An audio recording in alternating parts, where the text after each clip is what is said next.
The first time humanity spoke in the Galactic Council chamber, it was not with a voice but with silence. A silence so dense it pressed against the minds of the assembled species, like a held breath before a storm. The chamber itself was a cathedral of light and hovering sigils, banners of ancient empires drifting in artificial gravity, delegates with chitin and crystal skin and flowing energy forms arranged in concentric rings around the central void. And in that void floated a single human envoy, small, soft-bodied, their species barely spacefaring by the Council's own ancient standards. The Council had laughed then, not aloud, but through pheromone flares and bioluminescent ripples of amusement, because humanity had arrived late to the stars, and earlier still to submission. They had refused protectorate status, refused economic binding, refused to kneel, and so they were tolerated only as a future inconvenience, an upstart civilization that would either bend or break. The Council had seen thousands like them, proud, loud, and soon extinct, and so the silence stretched, and the human envoy did not speak, did not gesture, only watched. And that watching made several elder minds uneasy, though they could not say why. The record would later show that this was the moment the mistake was sealed. Not when sanctions were passed, not when trade routes were closed, not even when the first human colony burned, but here, in this pause, because humanity was listening, not to words but to intent, to the layered assumptions beneath the Council's proclamations, the belief that power was inherited, that age equaled authority, that violence was a tool to be rationed and displayed like ceremonial regalia. The human envoy absorbed it all, every subtle declaration that the galaxy belonged to those who had claimed it first. And when the silence finally broke, it was not with protest but with assent, a simple nod, a single translated phrase drifting through the chamber. Humanity acknowledges the ruling, no threats, no pleas, just acceptance. The Council relaxed, satisfaction radiating outward, and the matter was closed. It was 3 cycles later, when the outer colonies began to vanish. Not explode, not signal distress, simply vanish from Council maps. Trade beacons went dark. Hyperlane markers returned echoes of static and gravitational noise. At first it was blamed on piracy, then on a new spatial anomaly. Committees were formed, inquiries delayed, and in the meantime humanity withdrew inward, their ships recalled, their diplomats silent, their borders sealed with polite notifications and no explanation. This too was familiar to the Council, a wounded animal curling up before death, and so attention drifted elsewhere, toward older rivalries and more pressing threats, until a monitoring array on the Council's own frontier recorded something impossible. A human vessel exiting faster than light, without using a gate, without tearing space in any recognized manner, simply arriving as if it had always been there. The array overloaded and burned out. The technicians argued about sensor ghosts and calibration errors, but the data remained, a signature unlike any drive the Council knew. Panic did not come then, because panic was for the young. The elders convened calmly, dispatched observers, and classified the incident. But beneath that calm a current of unease spread, because the signature was clean. To clean, no radiation bloom, no dimensional scarring. It suggested not brute force but mastery, and mastery implied time, research, failure, iteration, all the things humanity was not supposed to have yet. The Council reminded itself that humans were short-lived, fragile, divided. Their lifespan alone should have prevented this level of advancement, and so the conclusion was comforting and wrong. It must be stolen technology, reverse-engineered scraps from older ruins, dangerous but unstable, a fluke that would collapse under its own weight. The first true warning came from the Kethseen, a militant theocracy that had taken advantage of the Council's sanctions to seize a human agricultural world. The invasion had been swift, orbital superiority established in hours, planetary defenses overwhelmed in days. The Kith broadcast their victory as proof of divine favor. Images of burning cities and kneeling survivors streamed across the network, and still humanity did not respond. No fleet movements, no declarations, nothing, until the Keth flagship vanished mid-broadcast. One moment, a triumphant war canticle echoing through the bridge, the next an empty stretch of stars. The surrounding vessels did not register an explosion, only a brief distortion, like a heat shimmer in vacuum, then silence. The Keth fleet scattered in confusion, and that was when the human ships appeared, not jumping in, not arriving in formation, but resolving out of probability itself. Dozens, then hundreds, then thousands, each one different. No standardized hulls, no uniform weapon arrays, as if every ship was a unique solution to the same problem. The battle that followed was studied for generations, because it broke every model of space warfare the Council possessed. The human ships did not target vessels first, they targeted command structures, information flows, predictive algorithms. The Keth found their targeting solutions failing before shots were fired, their weapons firing where humans had been seconds ago, their shields adapting to threats that never came while letting lethal energy through elsewhere. It was as if the humans were not reacting but remembering, fighting a battle they had already lost and won in some other place. And when it ended, the Keth fleet was gone, not destroyed in a way that left wreckage or salvage, but erased, reduced to raw particles dispersed beyond recovery. The occupied planet was returned, its cities intact, its invaders removed with surgical precision, and still humanity did not speak. The Council could no longer ignore this. Emergency sessions were called, accusations flew. Some delegates demanded immediate war, others restraint. All agreed on one thing: humanity had crossed a line, but no one could say where that line had been, because the Council itself had drawn it in invisible ink. Sanction by sanction, slight by slight, the elder species searched their archives, digging into records of early human contact, looking for signs, warnings, anything, and they found them in abundance. Reports of human adaptability marked as curiosity, accounts of their persistence labeled stubbornness, psychological profiles noting their emotional volatility filed under cultural noise, every red flag neatly folded into a box marked manageable. And now that box was opening. A second human envoy arrived, not in the central void this time but at the threshold of the chamber, refusing to cross the boundary of council space. The image projected was older than the first, scarred, eyes carrying the weight of loss and resolve in equal measure. And this time the silence was not empty but charged. The envoy spoke, not with threats but with history, recounting humanity's early years, their wars, their near extinctions, their habit of surviving things that should have ended them.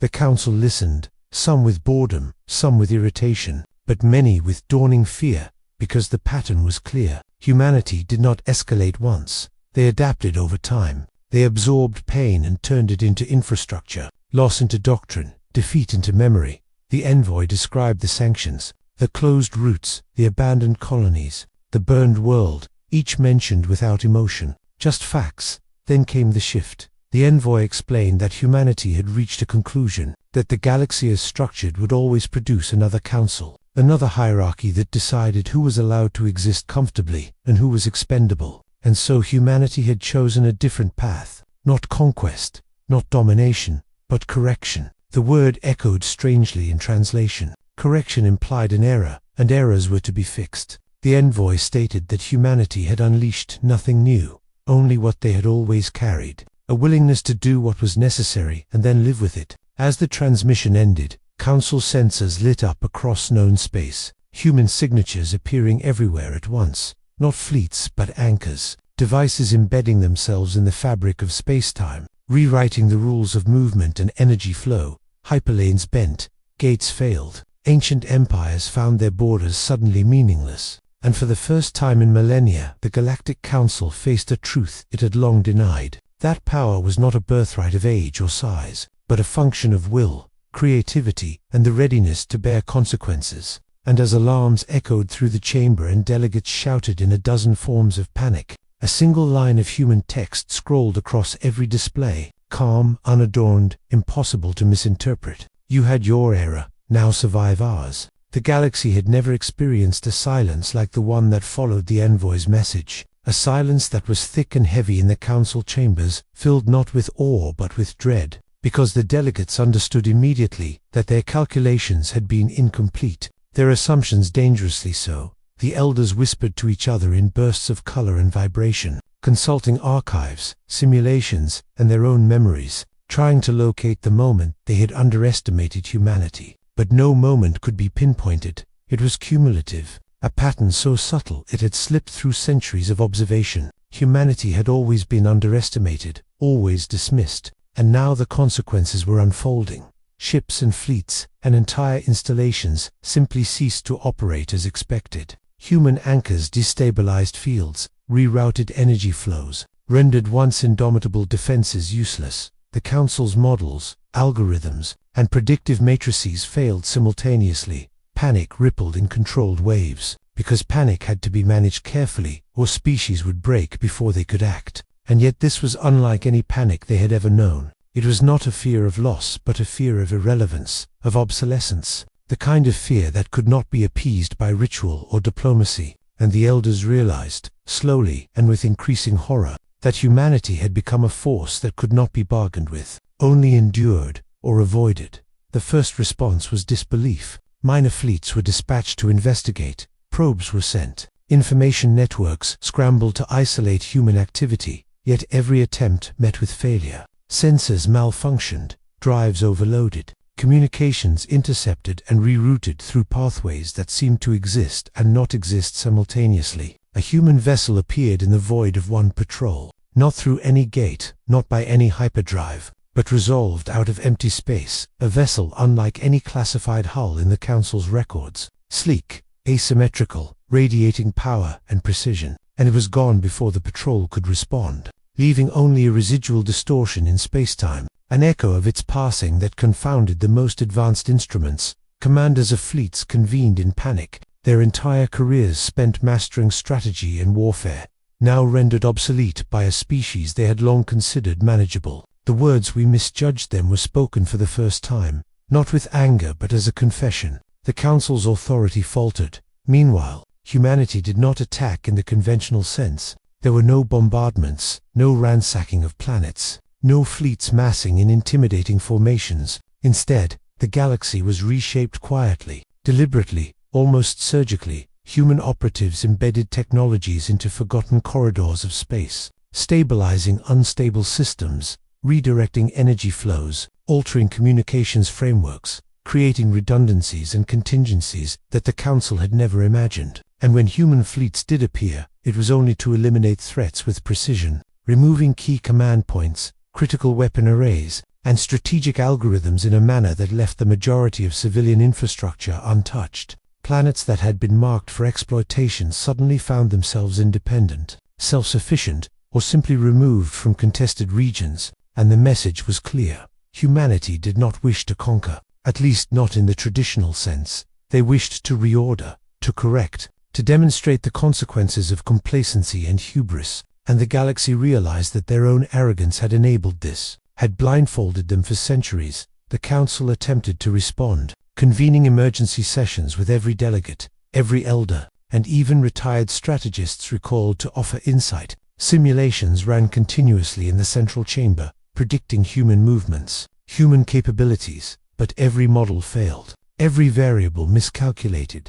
The humans were adaptive, unpredictable, capable of rewriting the rules of engagement in real, and the Council's most sophisticated minds could only watch in frustration, as entire fleets were neutralized before they could fire. Supply lines rerouted themselves beyond recognition, energy grids collapsed without warning, and yet, no human lives were unnecessarily taken. The destruction was surgical, precise, almost merciful, which added a layer of horror to the proceedings, because it demonstrated that humanity could destroy indiscriminately if they chose to, and yet they did not. And so the Council's fear was not only for themselves, but for the moral and philosophical implications of what they had ignored for so long. The Outer Rim worlds were the first to fully experience the consequences. Their governors awoke one morning to find that human infrastructure had integrated seamlessly into their systems, providing stability, security, and communications far beyond anything they had known. Local defenses suddenly became effective against threats that had been ongoing for decades.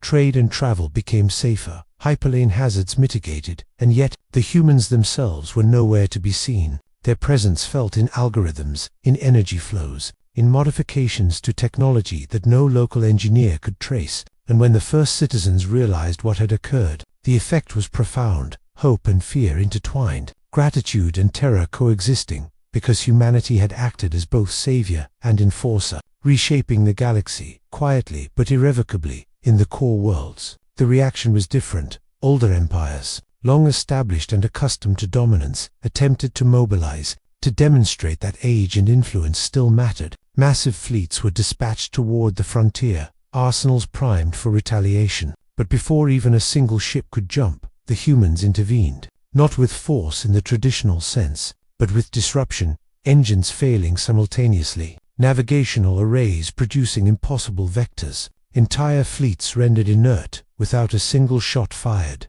Commanders screamed, strategists despaired, algorithms failed, and the Council's oldest species realized, painfully, that the humans had already won without combat. Victory had been achieved through mastery, through patience, through understanding of the systems and species around them, and the Council understood finally that every underestimation, every dismissal, every slight they had committed against humanity had been a seed of their current vulnerability. Diplomatic channels were overwhelmed. Envoys attempted contact, seeking to negotiate, to demand, to plead, and the responses were consistent, polite but firm. Humanity would not negotiate in the traditional sense. They would not be intimidated. They would not bargain. They would act in accordance with their own principles, which were simple and terrifying in their clarity. No species would be eradicated unnecessarily, but no species would be allowed to maintain dominance by oppression or neglect. The Council struggled to interpret this, because in their terms it was both a threat and a promise. Humanity wielded power with intent, not impulse, and the implications were staggering. The human fleets continued to appear at impossible coordinates, simultaneously defending one system, stabilizing another, dismantling hazardous constructs, intercepting dangerous arms shipments. Each operation executed with such efficiency and precision that observers could not believe it was real. Historians of multiple species began cataloging events as they unfolded, trying to trace a pattern, to extract some predictive model, but there was none. The humans were adaptive, improvising while maintaining overarching strategy, a combination of chaos and order that the galaxy had never seen, and with every passing cycle, the Council's authority waned further, their edicts ignored or circumvented, their oldest empires made to look fragile, arrogant, and expendable. The message from humanity was not carried by fleets or weapons, but by actions, deliberate and systemic, shaping the galaxy in a way that favored stability, fairness, and resilience. Systems that had been ignored for centuries now thrived. Trade that had been stifled flourished. Information that had been suppressed flowed freely, and the species who had once been dismissed by the Council now found themselves empowered. Protected indirectly by humanity's intervention, the galaxy learned that the humans had not arrived to conquer or rule. They had arrived to correct, to demonstrate that oversight and arrogance carried consequences, and the scale of it was overwhelming. Because humanity's reach was not constrained by immediate necessity, but by long-term vision. The kind of vision that came from surviving what should have destroyed them over and over. The kind of vision that could not be rushed or intimidated. Council chambers became chaotic theaters, delegates shouting, arguing, attempting to form coalitions against a threat they could not quantify. But every coalition attempt failed, because the humans had anticipated social, political, and technological structures, not just military. They moved in patterns that were as much psychological as physical, exploiting pride, greed, fear, and arrogance, not to punish but to correct. Systems of oppression dismantled without bloodshed, tyrannical governments toppled without violence, hazardous constructs neutralized with surgical efficiency, and the Council had no framework to respond. Because the humans played by rules no one had codified, the game existed outside traditional understanding, and yet it was unmistakably just, unmistakably effective. In the void beyond the Council's influence, smaller species began to thrive. The outer colonies, once considered insignificant, became hubs of commerce and communication, their planets integrated into human-facilitated networks, each act of intervention strengthening the galaxy's overall resilience. And still, humanity did not claim glory or dominion. They were unseen, their actions felt in the flow of energy, the stability of hyperlanes, the reliability of communications, the survival of entire species. And when a species dared to attack another, human assets intervened precisely, removing threats, stabilizing the aftermath, and disappearing again, leaving only the lesson that humanity was present, capable, and always watching, but not cruel, not vindictive, only deliberate. The Council realized, too late, that their era had ended, not in battle, not with declaration, but through demonstration of principle, of strategy, of understanding. Humanity had corrected the galaxy's course, and the elders understood, with a mix of awe and fear, that nothing they had built, nothing they had relied upon, would withstand scrutiny or subversion in the face of human intent. Fleets that had been invincible crumbled under logic and adaptation. Empires that had been untouchable were rendered vulnerable without combat, and the galaxy itself began to acknowledge the singular truth that humanity had always known. Survival was earned, dominance was temporary, and respect was demanded by competence, not age, not history, not ceremony. And as the human fleets continued their silent reshaping of the stars, the Council could only watch, powerless, humbled, aware that they had unleashed a force they had long considered insignificant, and it was already too late to reclaim the balance. The humans' next moves were almost imperceptible, but no less decisive. Old research stations found new life, dangerous technologies deactivated or repurposed, resources distributed to those who had been overlooked. And still,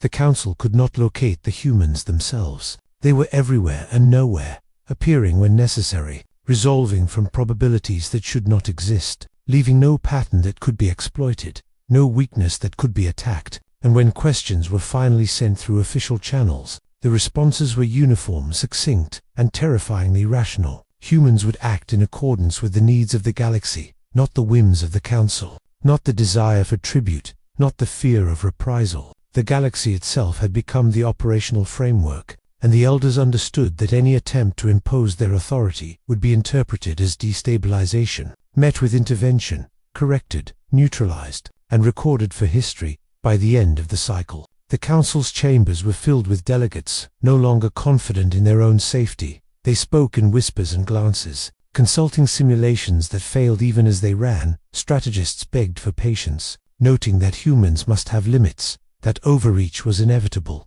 but no evidence of such limits appeared. Human intervention was precise, effective, and limitless in scope. The elders realized that they had miscalculated fundamentally, not because of intelligence or power alone, but because they had misread the human species itself, their resilience, their adaptability, their willingness to endure and then act. The message of the envoy now echoed across every planet and station, every fleet and archive. In simple terms, that carried a weight far beyond their apparent brevity. We correct, we endure, we act. And the galaxy understood, with growing terror and awe, that it had underestimated humanity for centuries, and that misjudgment was now irreversible. Humanity had begun its long, deliberate, unstoppable reshaping of the galaxy, not through tyranny but through principle, not through fear but through capability. And the Council, huddled in chambers of fading authority, realized at last that their era of unquestioned rule had ended. The stars had shifted,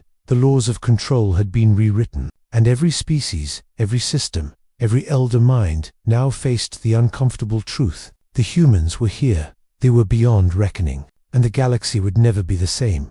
The galaxy had never known patience like humanity's, and now it became painfully clear that their silence had been a strategy as effective as any fleet. Every action measured, every delay purposeful, every apparent withdrawal a preparation. The Council tried to rally, dispatching fleets in coordinated maneuvers, bolstering planetary defenses, rewriting codes and protocols. But every measure was anticipated and countered before it could even take effect. Humans appeared where least expected, resolving in and out of existence, their ships never identical, each a bespoke solution to the problems posed, a challenge that the elders had never learned to confront. And for the first time, they understood that they had not faced a civilization, they had faced a force of nature, one that was patient, relentless, adaptive, and precise. Outer Rim colonies, once considered became theaters of human intervention. Small fleets or single vessels appearing to stabilize energy flows, repair hyperlane structures,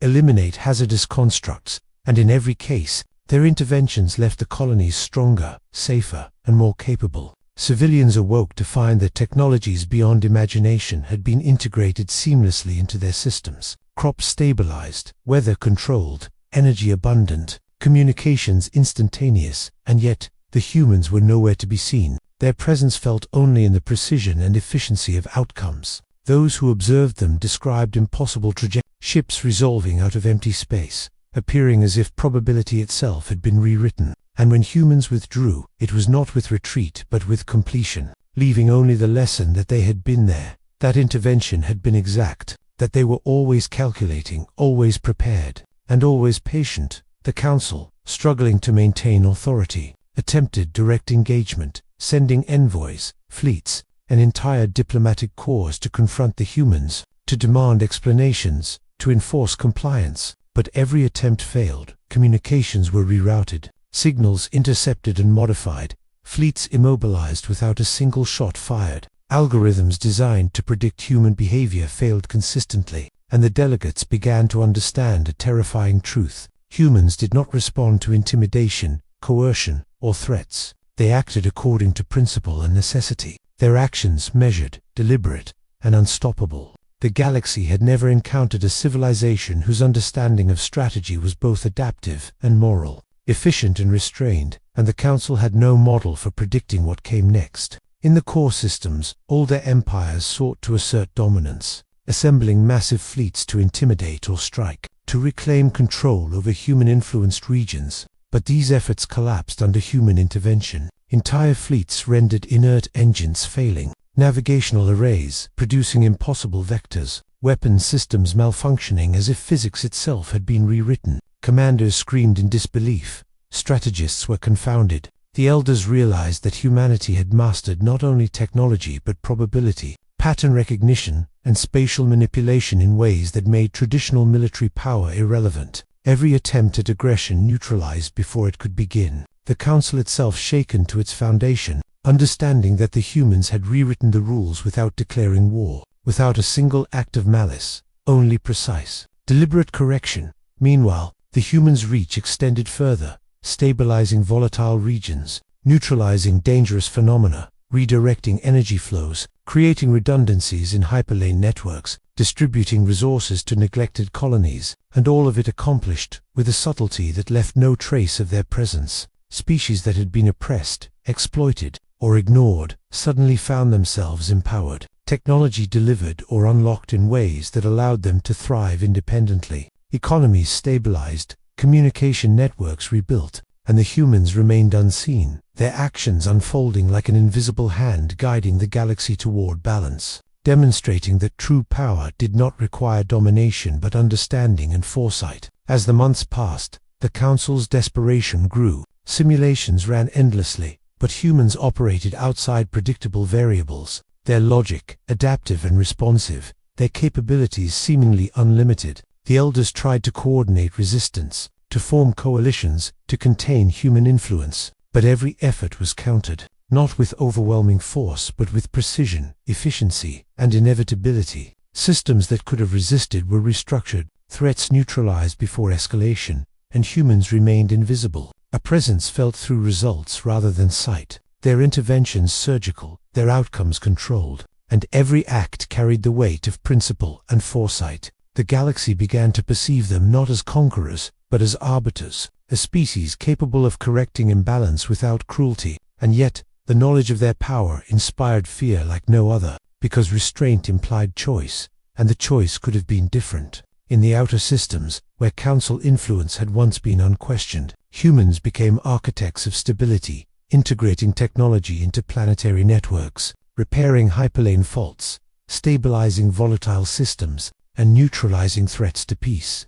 Species long marginalized found themselves protected indirectly by humanity's interventions, resources distributed to those in need, communication networks rebuilt, and every action precise, deliberate, and effective. And still, humans remained unseen, their presence only inferred through outcomes, ships appearing and disappearing in impossible trajectories, technologies integrated seamlessly without explanation, and no species dared to approach them, not out of hostility but respect, terror, and awe, because humanity had become the measure of capability itself. Council envoys attempted negotiation, pleading, demands, threats, and every message was met with calm, rational responses. Humans would act according to principle, not fear, not coercion, not tradition, and the Council began to understand that they were witnessing something unprecedented, a civilization whose power was absolute, not through domination, but through capability and understanding, a species that had endured every adversity and emerged capable of correcting imbalance on a galactic scale. The message was terrifyingly simple. Humans acted when necessary, with precision and principle, and the galaxy must adapt or face the consequences. as fleets continued to be neutralized, as colonies were stabilized, as communication networks rebuilt and dangerous technologies deactivated, the elders convened again, desperate to reclaim authority, to assert relevance, to impose control. But every measure was anticipated and rendered ineffective. Humans operated outside conventional rules, adapting faster than prediction, intervening where necessary, correcting imbalances, and demonstrating mastery over space, energy, and probability itself. And the Council realized that their era had ended, not in battle but through demonstration, not with threats but with principle, not with conquest but with correction. The outer colonies thrived under human intervention, old energy grids repaired, hyperlane hazards mitigated, communication networks rebuilt, dangerous phenomena neutralized, and yet humans were never seen, always operating at a distance. Their presence inferred only by results. Species long ignored empowered, civilizations stabilized, and the galaxy learned that true strength lay not in domination or fear but in capability, foresight, and principle. Humanity had rewritten the rules of engagement without declaration, without threat, without combat, and the Council realized too late that every underestimation, every dismissal, every slight had enabled this moment. Human intervention expanded further, stabilizing contested regions, neutralizing dangerous technologies, redistributing resources, and restructuring energy flows across entire sectors. Fleets that had once been considered invincible rendered ineffective without conflict, and humans remained invisible, their presence only inferred through outcomes, precision, and efficiency, and every act carried the weight of principle. Every intervention a lesson in capability and foresight. The galaxy watched in awe and fear, understanding finally that humanity had always been underestimated, that their patience, adaptability, and strategic brilliance were unparalleled, and that the Council itself was no longer relevant in the face of this calculated force. Meanwhile, humans continued their slow, deliberate reshaping of the galaxy, not through domination but through intervention, correction, and principle, stabilizing regions, neutralizing threats, empowering neglected species, and operating beyond prediction, beyond intimidation, beyond the Council's authority, and yet always restrained, precise, and morally guided, demonstrating that true power lay not in fear or force but in capability, foresight, and deliberate action. And the Council, huddled in their chambers of fading authority, realized that they had unleashed a civilization that could not be controlled, could not be bargained with, could not be defeated, and that the galaxy itself had been rewritten in the image of human principle. Every fleet neutralized, every system stabilized, every threat corrected, humans remained unseen, their presence inferred only by outcomes, and the Council realized that humanity had done what no species had done before. They had corrected imbalance without destruction, reshaped the galaxy without conquest, and established themselves as the standard by which capability, morality, and foresight would be measured. The galaxy had been warned and reshaped, and the elders understood with growing terror and awe that their era had ended, not with war, not with defeat, but with the quiet, deliberate, unstoppable mastery of humanity. The humans' next moves were subtle but decisive, stabilizing volatile regions, neutralizing hazardous constructs, redistributing resources, integrating technology into planetary systems, empowering marginalized species, and always acting with precision, foresight, and principle. Fleets immobilized without combat, commands disrupted without threat, and systems corrected without unnecessary destruction. And the Council, desperate to assert control, found that every effort was anticipated, every variable accounted for, every threat neutralized before it could materialize, and the galaxy began to recognize the simple truth that humans had always known. Survival required adaptability, principle guided action, and capability could not be ignored. By the end of the cycle, the Council's chambers were filled with whispers, panic, and disbelief, simulations failing, strategies collapsing, and delegates realizing that humanity had achieved what no one had expected: power without domination, victory without combat, correction without malice, and the galaxy itself stabilized under the quiet, deliberate, unstoppable hand of humans, a civilization that had endured every adversity, mastered every challenge, and now stood beyond reckoning, reshaping the galaxy according to principle and foresight, the elders acknowledging in awe and terror that the humans had become the standard, the force, the measure, and that nothing the Council had built could withstand the demonstration of capability and patience that humanity had unleashed. Humanity had begun its long, patient, deliberate, unstoppable reshaping of the galaxy, not through tyranny but through principle, not through fear but through mastery, not through destruction but through correction. And the Council, huddled in chambers of fading authority, realized at last that the era of their unquestioned rule had ended. The stars themselves had been rewritten, and every species now faced the truth. The humans were here, they were beyond reckoning, and the galaxy would never be the same. The galaxy had never known patience like humanity's, and now it became a lesson written across stars and systems, a lesson the Council could not ignore. The humans did not announce their intentions with proclamations or fleets. They acted quietly, precisely, deliberately, each intervention calculated not for glory but for consequence.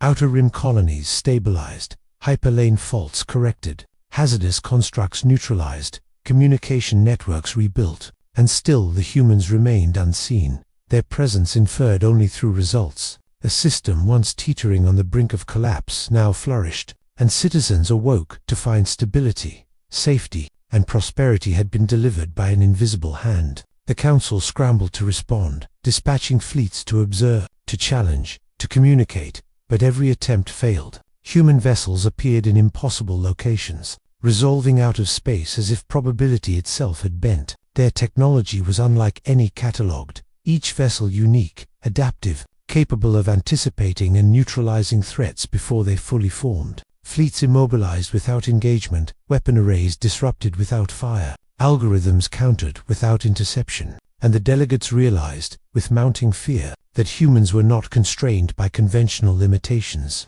They operated beyond expectation, beyond prediction, beyond the very rules the Council had relied upon for millennia. In the core systems, the great empires attempted to assert dominance, assembling fleets and fortifications, preparing to demonstrate that history and age still mattered. But human intervention rendered every effort ineffective. Fleets were stranded mid-jump, engines failed without cause, command structures disrupted without attack, and the elders witnessed in horror as centuries of power and influence unraveled silently, efficiently, and without cruelty. The humans had mastered not only technology, but probability, adaptation, and foresight, demonstrating that true power lay not in size or intimidation, but in understanding and principle. The Council itself shuddered as they understood that their era of unquestioned authority had ended. Meanwhile, outer colonies flourished under human guidance. Systems that had been unstable now stabilized, economies revitalized, communication networks rebuilt, hyperlanes corrected, and species once marginalized, empowered. The humans acted as arbiters of balance, intervening to prevent disaster, correct inequity, and maintain stability. Yet they remained invisible, their interventions precise, deliberate, and morally guided. The galaxy learned that the measure of capability was not in conquest or domination, but in foresight, adaptability, and the willingness to act responsibly when consequences demanded. Attempts at negotiation failed, every communication rerouted, every demand deflected, every threat neutralized, and the Council realized that humans did not respond to coercion, intimidation, or tradition. They acted according to principle and necessity, every action precise, every intervention effective, and the galaxy began to perceive them not as conquerors but as arbiters, guardians of balance, and enforcers of consequence, capable of reshaping systems, stabilizing regions, and empowering species without unnecessary destruction. And yet, the knowledge of their power inspired awe and terror, because restraint implied choice, and the choice could have been different. Human fleets continued to appear where least expected, resolving out of space to stabilize critical points, neutralize hazards, redistribute resources,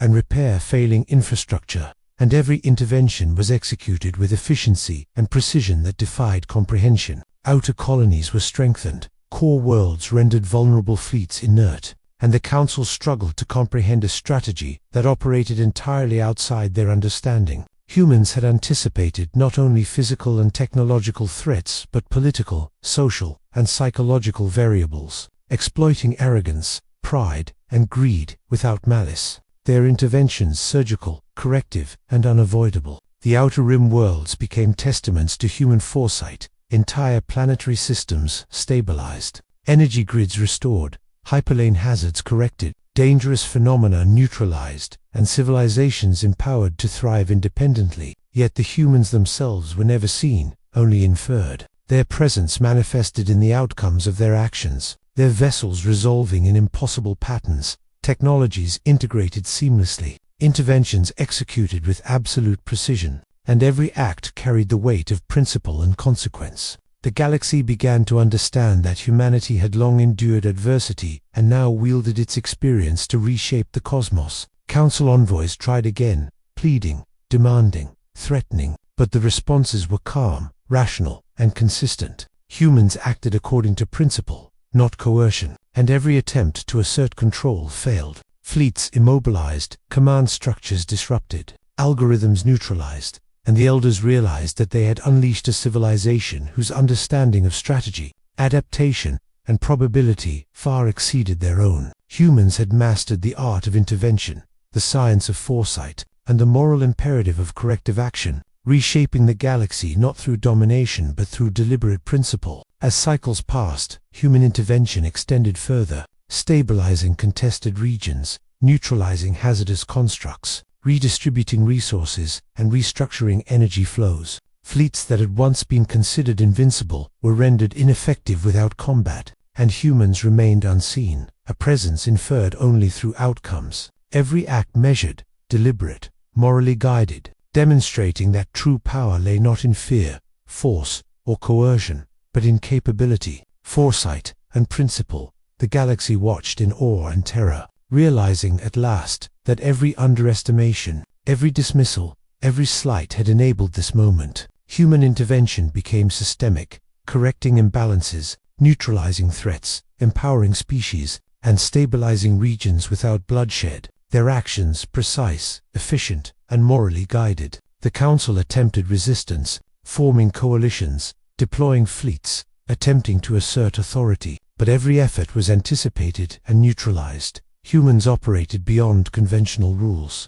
adaptive, calculating, precise, and effective, and the galaxy learned that survival and capability were inseparable, that principle guided action, and that humanity had become the standard by which all civilizations would now be measured. Outer colonies thrived under human oversight, energy grids repaired, hyperlane hazards mitigated, communication networks rebuilt, dangerous phenomena neutralized, and civilizations once ignored, empowered. And still, humans remained unseen, their presence inferred only by outcomes. Ships resolving in impossible technologies integrated seamlessly, interventions, surgical, and every act carried the weight of principle and consequence. The Council understood that humans had mastered not only technology and strategy, but the moral imperative to act, when imbalance demanded, and the realization filled them with awe and terror. Council chambers erupted in whispers, panic, disbelief, and frantic strategizing, simulations failing, fleets immobilized,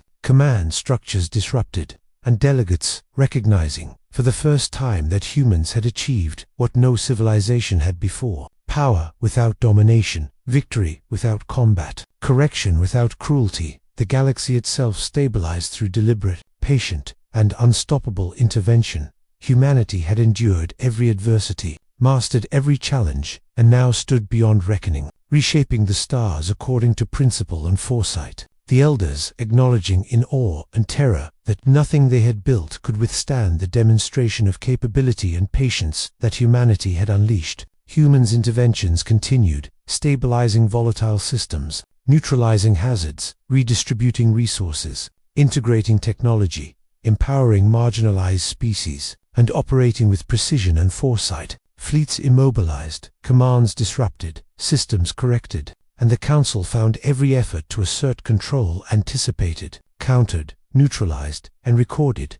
The galaxy learned the simple truth humanity had long known: that survival required adaptability, that principle guided action, and that capability demanded respect. The stars themselves reshaped by patient, deliberate, unstoppable human intervention. By the end of the cycle, the Council's chambers were filled with disbelief, awe, and fear. Simulations collapsed, fleets immobilized, delegates understanding at last that humanity had corrected imbalance, reshaped the galaxy, and demonstrated that true power lay not in domination or fear, but in capability, foresight, and principle. Humanity had acted where the Council had failed, stabilized where others had ignored, and empowered where neglect had reigned. The galaxy would never be the same, for the humans had arrived, endured, mastered, and corrected, and the era of unquestioned rule by the Council had ended, replaced by the patient, deliberate, unstoppable force of humanity. The stars themselves whispered the lesson.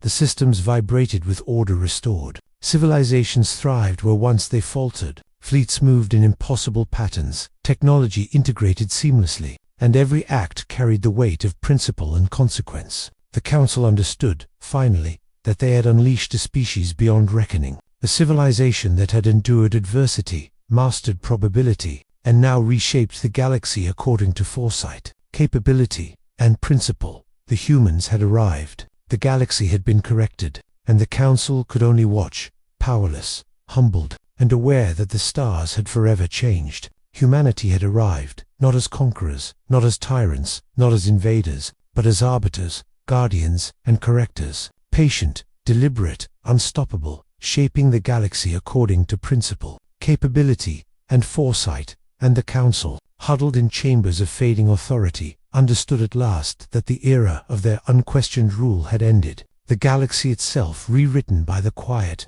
deliberate, and unstoppable mastery of humanity. The stars, the fleets, the civilizations all reminded of a single truth: underestimated no more, for humanity had unleashed its wrath with precision, patience, and principle, and the galaxy would never be the same.